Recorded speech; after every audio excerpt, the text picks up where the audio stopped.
येणाऱ्यांचे स्वागत करतात ती घराची दारे। आपले घर, बंगला, ऑफिस, फार्म हाऊस यासाठी सुंदर डिझाईन केलेली jumbo French door, safety door आणि तीही 18 गेज GI सेक्शन मटेरियल वापरून आणि 80 मायक्रॉन पावडर कोटिंग केलेली, संपूर्णपणे मेंटेनन्स फ्री, नजर खिळून राहील असे आकर्षक सर्व प्रकारचे डोर्स मिळण्याचे नाशिक मधील एकमेव नाव शिवाय एंटरप्राइजेस।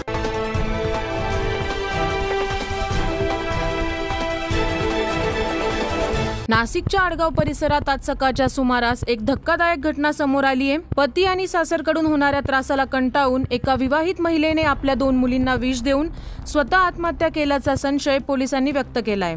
अश्विनी निकुंभ असे या महिलेचे नाव आहे। आडगाव परिसरातील नागरिकांनी घटनेची माहिती आडगाव पोलिसांना दिल्यानंतर आडगाव पोलीस घटनास्थळी दाखल होऊन तपास करत असताना धक्कादायक माहिती समोर आली आहे। अश्विनी आणि त्यांची मोठी मुलगी यांनी आत्महत्या करण्यापूर्वी आपला पती स्वप्नील निकम, त्याचा भाऊ आणि बहीण यांच्या नावाने सुसाईड नोट लिहून तसेच आपल्या मोबाईलमध्ये देखील याबाबत व्हिडिओ बनवला आहे। आई आणि मुलीचा सुसाईड करण्यापूर्वीचा हृदय पिळवटून काढणारा व्हिडिओ आता समोर आलाय। तुला म्हणत होते स्वप्नील मी बंद कर, आता तसं काहीच नाहीये, एकदम व्यवस्थित राहते, मला वेळ पण नाही, मला इंटरेस्ट पण नाहीये, मला सगळ्यात जास्त माझी मनी महत्वाची। पण तो ऐकलं नाही आणि तो वरून मला धमकी देतोय माझ्या पोरी दूर करशील असं।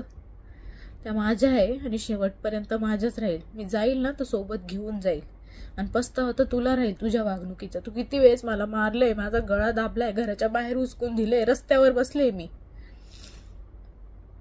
एका गोष्टीवर तू तर 17 लफडे करत फिरला।